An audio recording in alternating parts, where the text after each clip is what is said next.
There's a question here. How can somebody apply this hadith? Let him say that which is good or be silent. How can somebody apply this hadith? I want to apply this hadith, and I learned this is from one of the most authentic narrations in Sahih Bukhari.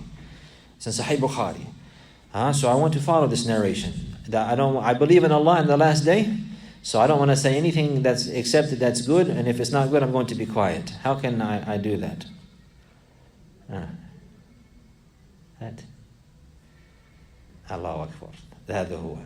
هذا أحسنت. اللهم بارك. Now that this means in order to do this, in order to apply this narration, one has to think before they speak. That's the point. That's the first point, and that's the decisive issue. And this is a very beneficial point. Thinking before speaking. Thinking before speaking. Many people who speak before they think, they find themselves regretting many things that they say. Those people sometimes that are like the Prophet mentioned, he sallallahu alaihi wasallam, he resembled the speech of the tongue to be a harvest. And the person who's not careful, not thinking about his sayings, many times, the one that is like this, he will say things that he regrets later, or she will say things that she regrets later because of not thinking first.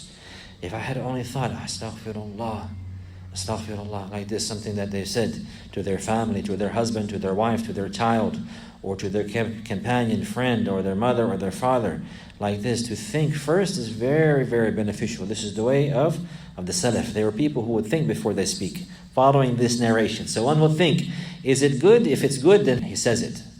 But also sometimes not only knowing the good, but sometimes the good likewise has to have the proper time.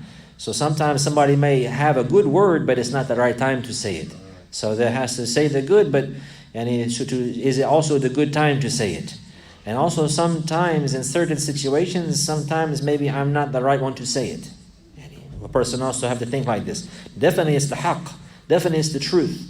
And definitely it's a word of khair. But sometimes either maybe the time is not the right time to say it, or the person that says it to a particular individual, maybe they won't accept from them.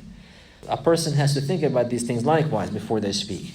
Because sometimes somebody won't accept the truth from certain individuals. And this is something that we have seen and that we know. But if it comes from another direction, they accept it right away.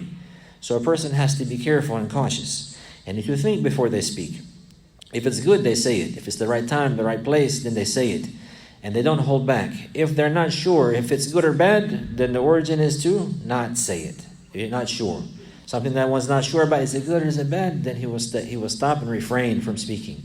If it's bad likewise, then what will he do? فَلْيَسْمُتْ. He will be silent. He will be silent. This is a beautiful narration. And from the great and beautiful manners of a Muslim is that he thinks before he speaks, because he believes in Allah. And he knows that the tongue and the speech is from his deeds. And the one who considers his speech from his deeds, and from the deeds that he will be held accountable for, then he will think twice before he speaks. He will think twice before he speaks.